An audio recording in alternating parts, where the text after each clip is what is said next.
You will hear a conversation between a customer and a salesman at a car showroom. First, you have some time to look at questions 1 to 4.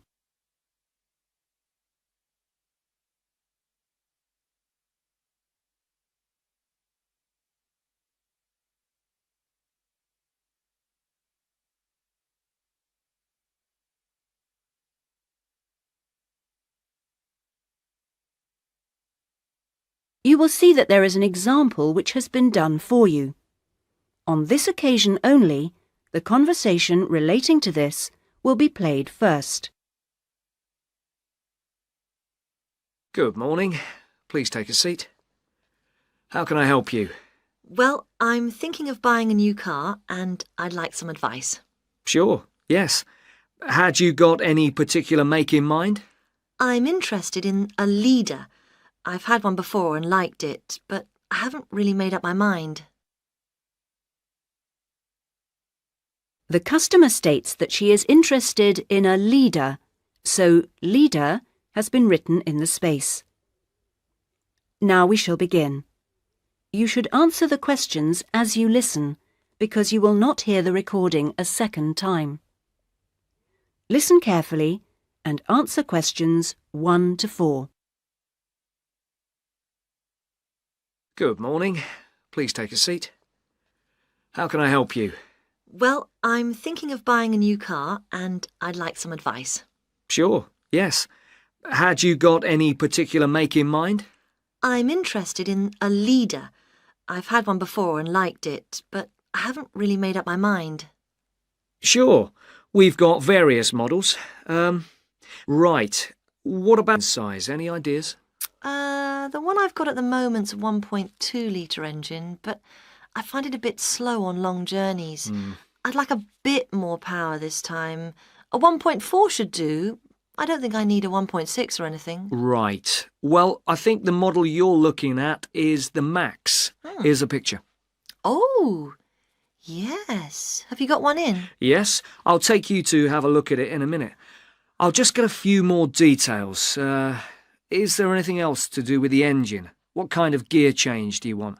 I presume you want a manual. I'd want automatic. I've never driven a car with manual gears. Right. Well now, here's the colour chart for the Max. Have you given that any thought? This blue's very popular at the moment. Yes, it is nice. I like blue. What's it called? Royal? Yes. But actually, I think I prefer this lighter shade here. Sky. Yes, that's popular too. I think I'll go for that. You might have to wait a week or so for that colour, but I assume that'll be okay.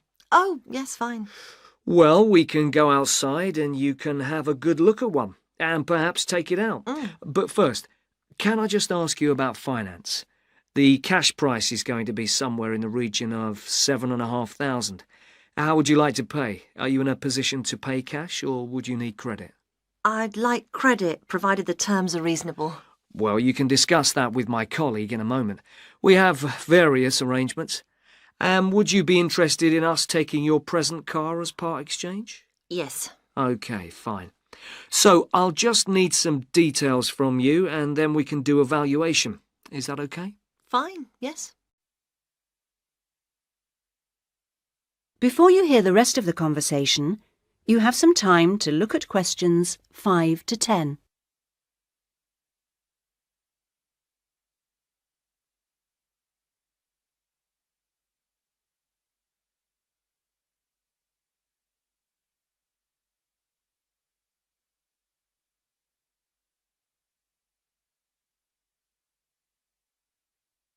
Now listen and answer questions 5 to 10. Could I have your full name? Wendy Harries. That's Harries. And is that Mrs., Miss, Ms? It's Doctor, actually. Oh, right. And your address? 20 Green Banks. Is that green spelled as in the colour? Yes, that's right. OK. Alton. Is that Olton? Not quite. It begins with an A, not an O. Oh, yes, that's in Hampshire, isn't it? That's right. And do you know your postcode? Yes, it's GU8 9EW. Do you have a daytime phone number? Well, I work at the hospital, but it's a bit difficult to get hold of me. I can give you a number just for messages, and then I'll get back to you when I can. Is that okay? That's fine. It's 0798 257 643. Fine. And about the car you have now, what make is it? It's a Conti. Do you know the year or the model name? I think it's 1996, and it's called a Lion, like the animal. Then it must be 1994 because they brought out the Fox after that. Oh, right, yes. Mileage, roughly? I'm not sure. I know it's less than 70,000. OK. What colour is it? It's grey, metallic grey. Right. And one last thing. What sort of condition would you say it's in? I'd probably describe it as reasonable. Do you need to see it? It's parked outside. Not at the moment, no. Perhaps you could call in one day next week. That is the end of section 1. You now have half a minute to check your answers.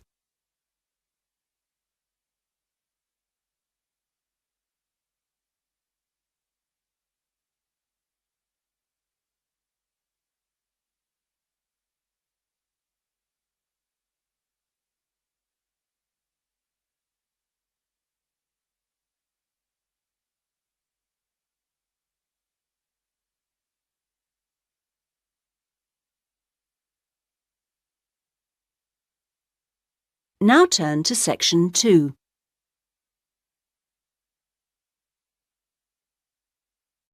Section 2. You will hear an admissions officer from a UK university talking to a group of postgraduate students in a university abroad about applying for a place at his university. First, you have some time to look at questions 11 to 15.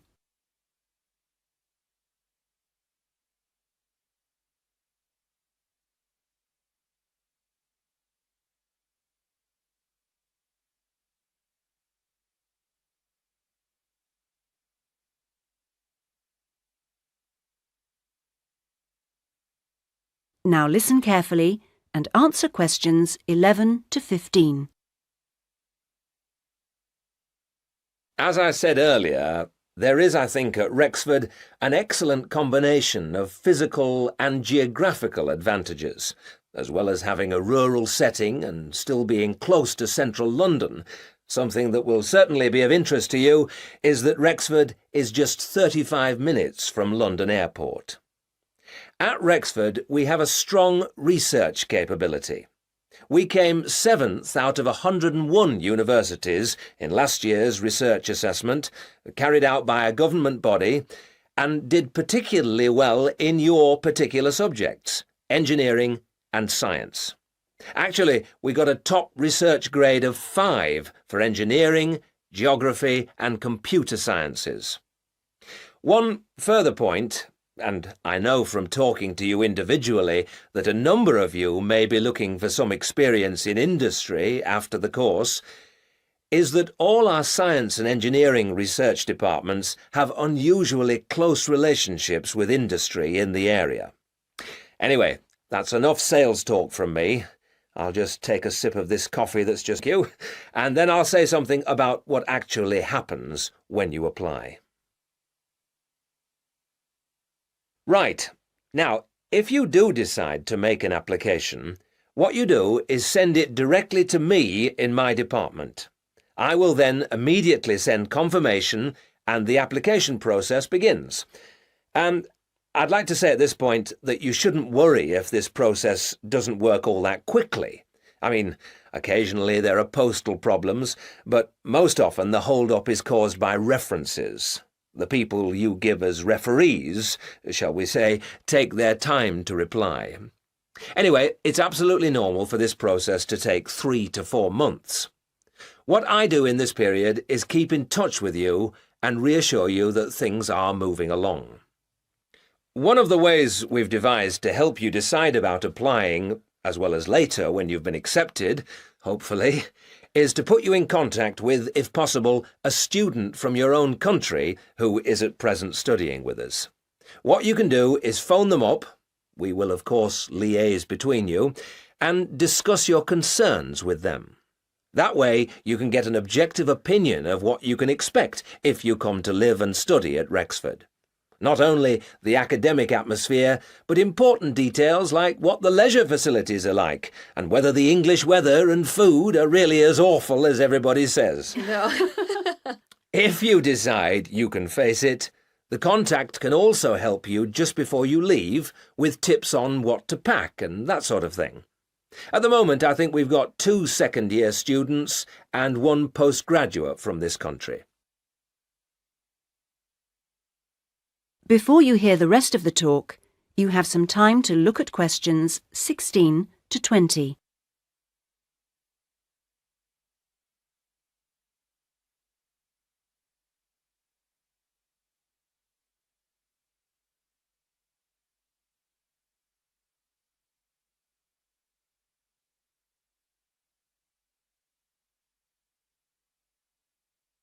Now listen and answer questions 16 to 20. Now, to move on to the other concerns you expressed earlier. At a UK university, as I'm sure you know, you will be in an environment where independent learning is the norm, which takes most students a while to adjust to, and at a time when you will be separated from your normal surroundings, and in most cases, your family. This can be a difficult time.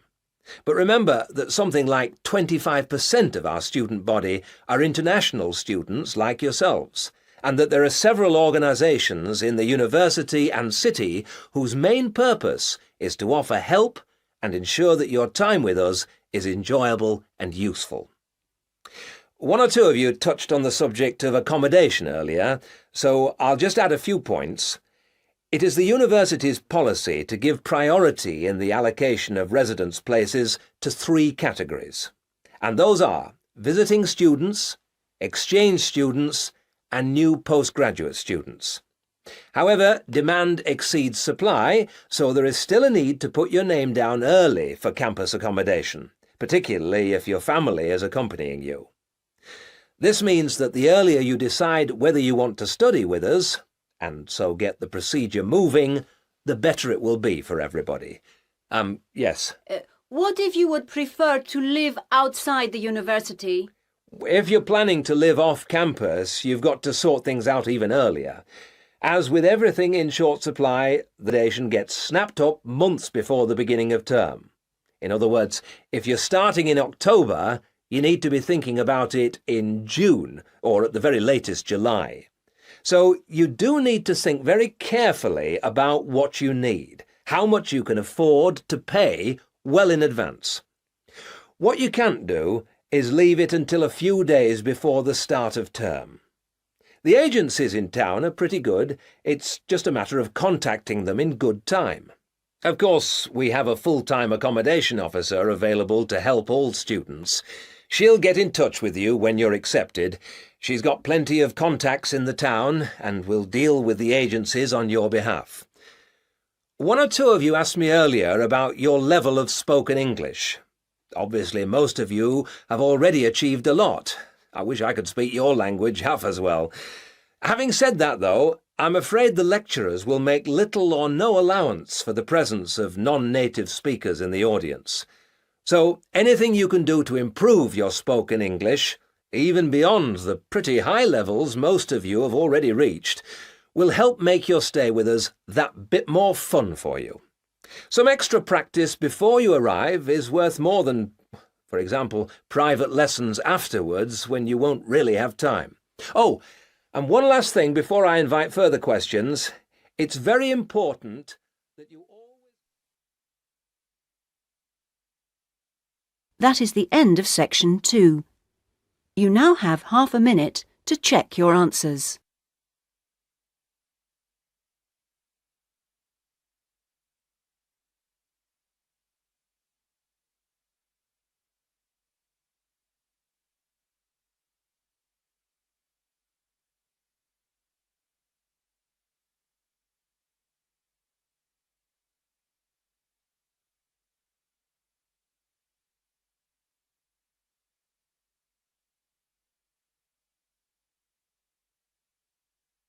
Now turn to section 3.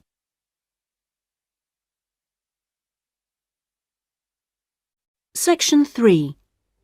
You will hear two friends discussing a course they have just done. First, you have some time to look at questions 21 to 27.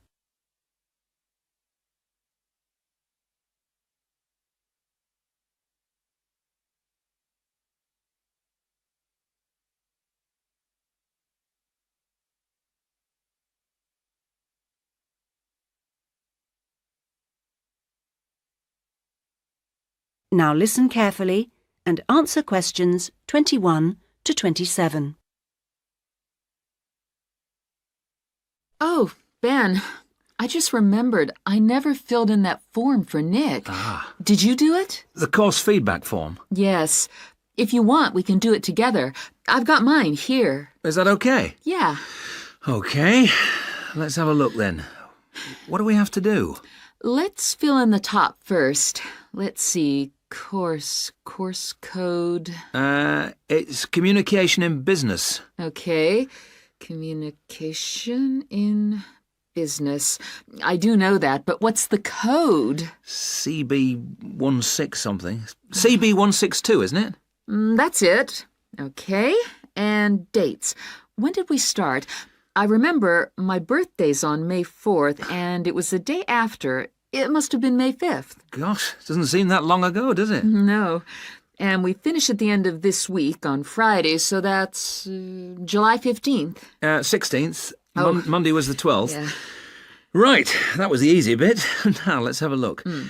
Please give your comments on the following aspects of the course. Okay, what's the first one? Oh, course organisation. What do you think? Clear. It was, wasn't it? Yeah, I think the organisation was clear. Okay, anything else for course organisation? It was a good thing he gave us the course outline at the beginning in the first session. That was useful, so I'll put that down, shall I? Yeah. Now, going on to suggestions for improvement, one thing that wasn't so good, I think we could have done a bit more work at the beginning. I mean, at the beginning, it seemed dead easy. Yeah. I thought it was going to be really easy, and then all of a sudden in the second half of the course, we got a whole load of work. Yeah. Reading to do and essays and things. Yeah, it'd be better if it was more even. Okay, now, course delivery. Does that mean teaching? Yeah, I suppose so. Well, what I thought was really good on this course was the standard of teaching. Actually, I mean, some of the teachers were better than others, Yeah. but the standard generally was fine. Much better than other courses I've been on. Yeah, I agree. Let's put that then. Okay. What about suggestions for improvement? I didn't think it was all that wonderful when we had great long group discussion sessions that went on for hours and hours. Right. I don't mean we shouldn't have group discussions, just that they shouldn't go on too long. Before you hear the rest of the discussion, you have some time to look at questions 28 to 30.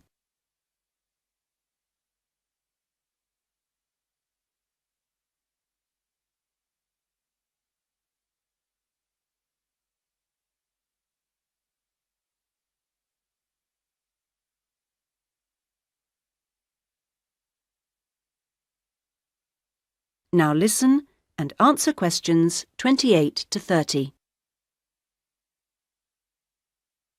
Now, on to materials and equipment. Oh, now, what was good about some sessions was the handouts. Yes, I thought all the handouts were good, actually, and some were great, with website addresses and everything. One problem, though, with materials was the key texts. Yes, there just weren't enough copies on reserve in the library.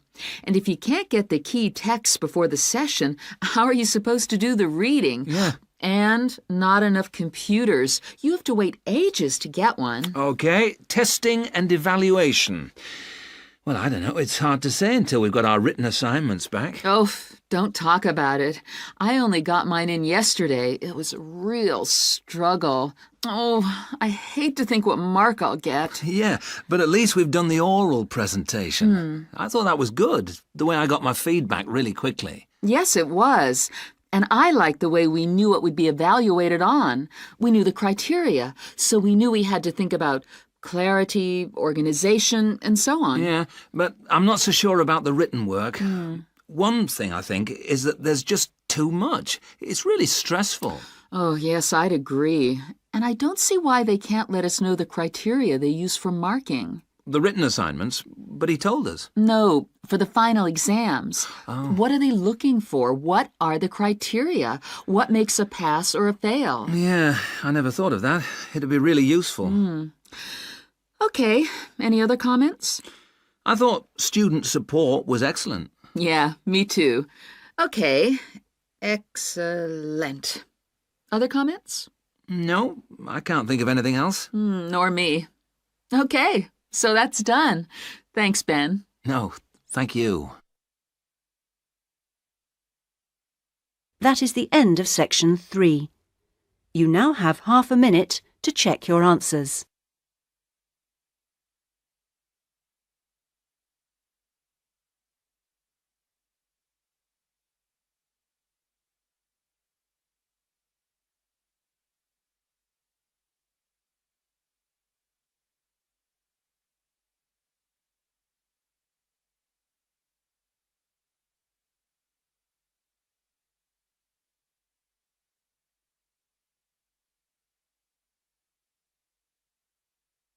Now turn to section 4.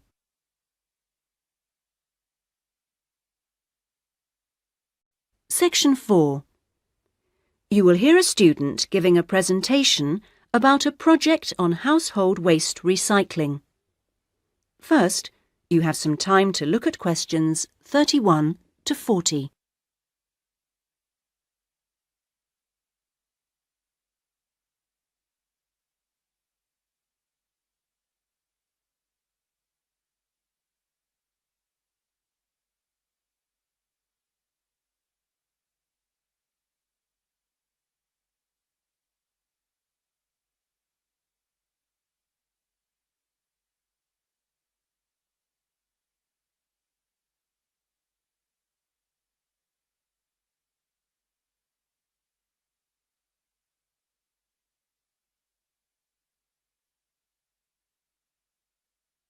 Now listen carefully and answer questions 31 to 40. Well, my group has been doing a project on how household waste is recycled in Britain. We were quite shocked to discover that only 9% of people here in the UK make an effort to recycle their household waste. This is a lower figure than in most other European countries, and needs to increase dramatically in the next few years if the government is going to meet its recycling targets. The agreed targets for the UK mean that by 2008 we must reduce our carbon dioxide emissions by 12.5% compared with 1990. And recycling can help to achieve that goal in two main ways. The production of recycled glass and paper uses much less energy than producing them from virgin materials, and also recycling reduces greenhouse gas emissions from landfill sites and incinerators.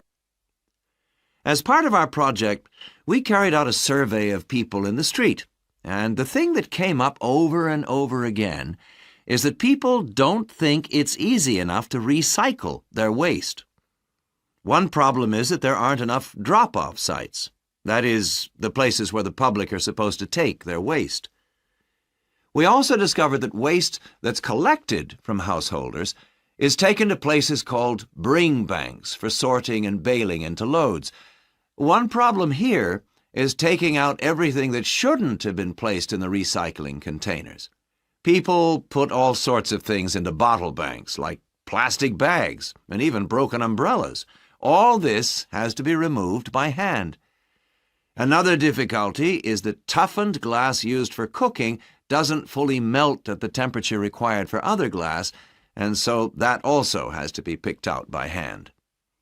Glass is easy to recycle because it can be reused over and over again without becoming weaker. 2 million tons of glass is thrown away each year. That is 7 billion bottles and jars. but only 500,000 tons of that is collected and recycled.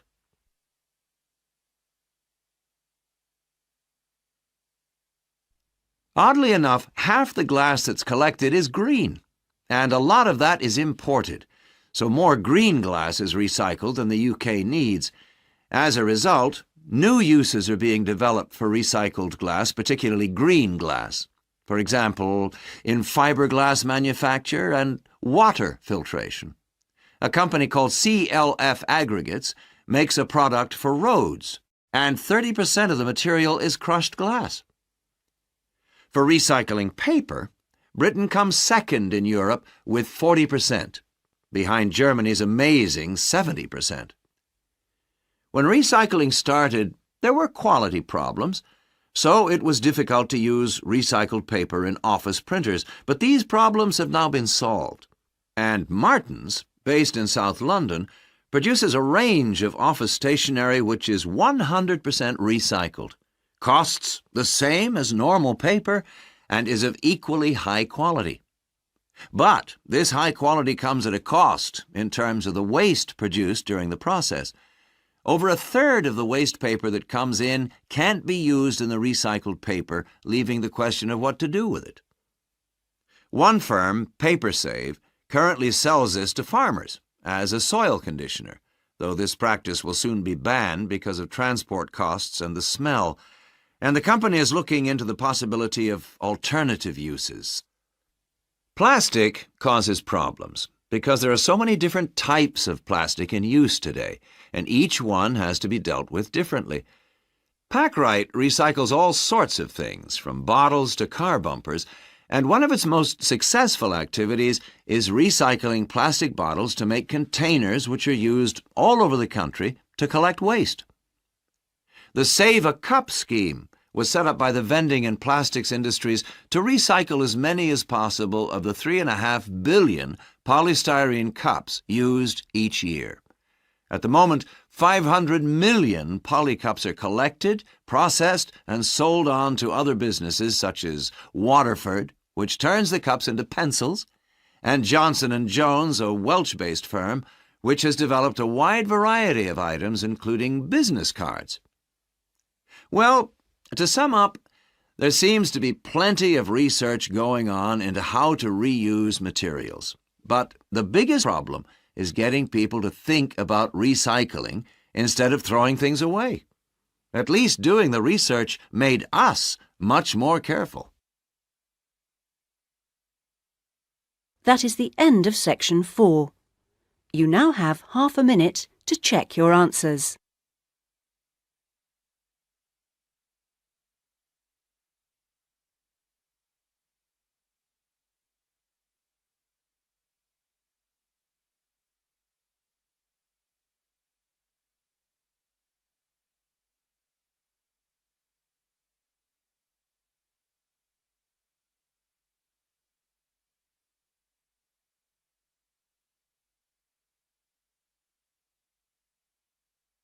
That is the end of the listening test. In the IELTS test, you would now have 10 minutes to transfer your answers to the listening answer sheet.